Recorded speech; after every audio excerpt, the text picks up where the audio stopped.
when Facebook and these internet big tech companies engage in censorship, and they say they're doing it for reason X, when in fact they're doing it for reason Y, which is leftist and partisan and completely arbitrary and capricious. They're falsely advertising, they're engaged in business fraud, they're lying to their investors, which is securities fraud, and they should be subject to investigation for it. So this isn't even a Section 230 issue. This is just basic fraud.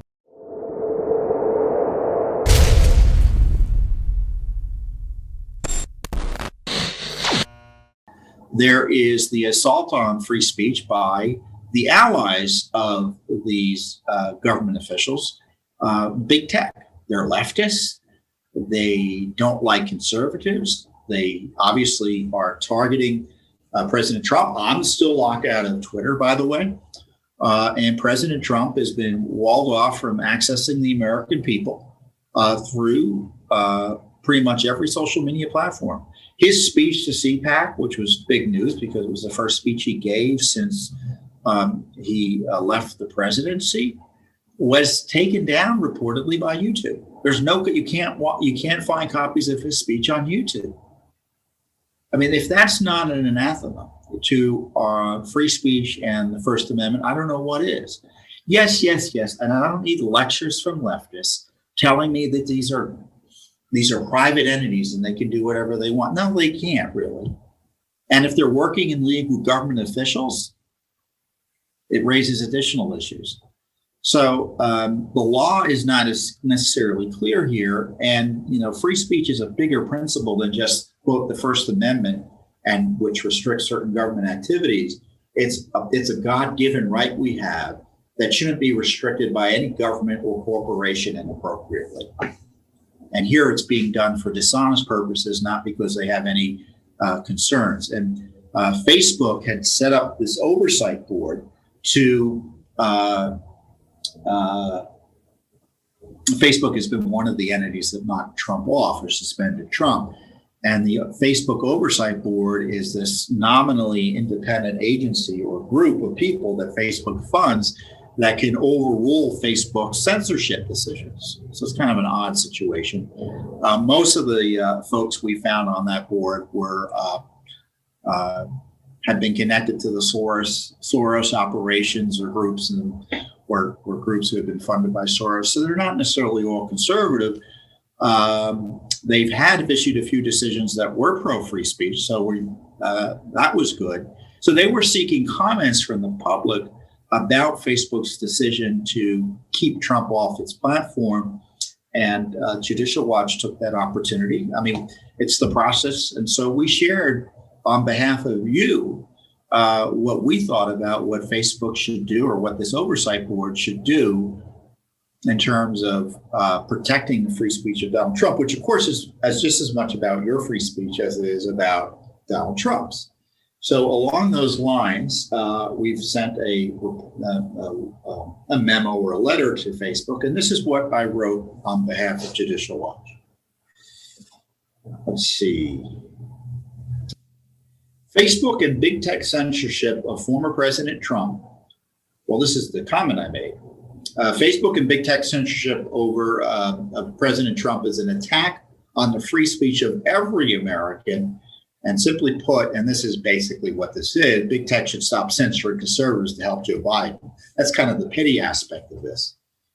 But the formal report was, or the formal comment I made for Judicial Watch and you, is the following. Judicial Watch is a nonprofit, nonpartisan educational foundation promoting transparency, accountability, and integrity in government and fidelity to the rule of law. It is fair to say that Judicial Watch is the largest government transparency organization in the United States, probably in the world. The Oversight Board, which is this Facebook entity, should quickly reverse Facebook's panicked decision to suspend then President Trump from its platform. The decision is an affront to the First Amendment protections of free speech, peaceable assembly, and the right to petition the government. There is no credible evidence that President Trump either morally or legally incited violence. He was resoundingly acquitted by the United States Senate after the impeachment prosecutors failed to produce credible evidence he incited violence. For Facebook to suggest President Trump incited violence and that complaints about the administration of an election could incite violence is a political position aligned with the left and political opponents of President Trump and his supporters. The Trump standard Facebook would set for speech on its platform would, if fairly applied, limit core political speech of every user on every public policy topic. Specifically, left partisans now seek to effectively criminalize those who advocate for free, fair, and secure elections. Facebook's ban of President Trump provides moral cover to this attack on the rights of tens of millions of Americans. And there is no apolitical process for censoring or even fact-checking political speech.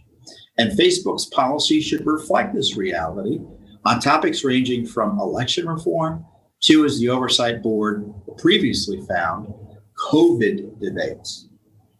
And I parenthetically note, the internet and platforms such as Facebook are increasingly seen as public accommodations.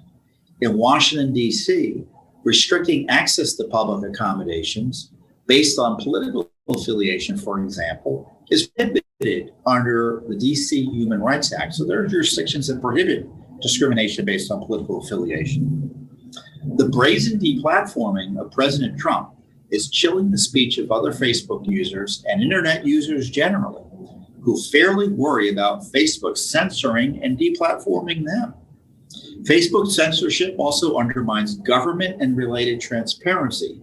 Politicians who communicate their views on Facebook are providing transparency and information that otherwise may not be available to voters and citizens.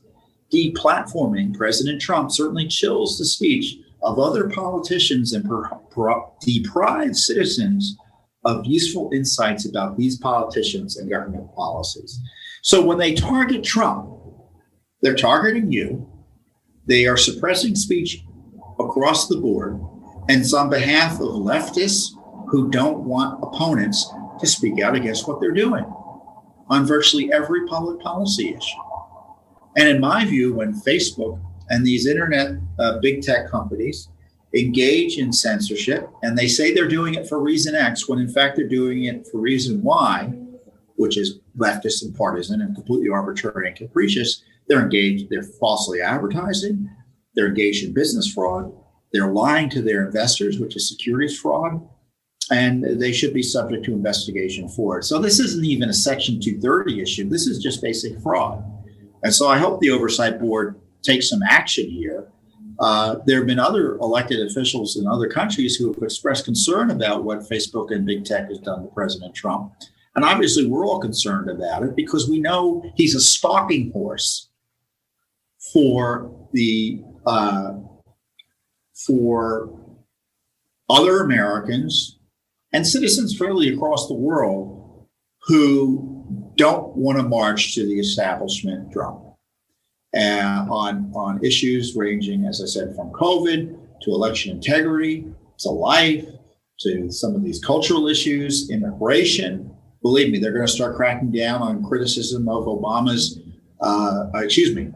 Freudian slip, Biden's crazed amnesty agenda that is destroying our border security and endangering the public safety and public health.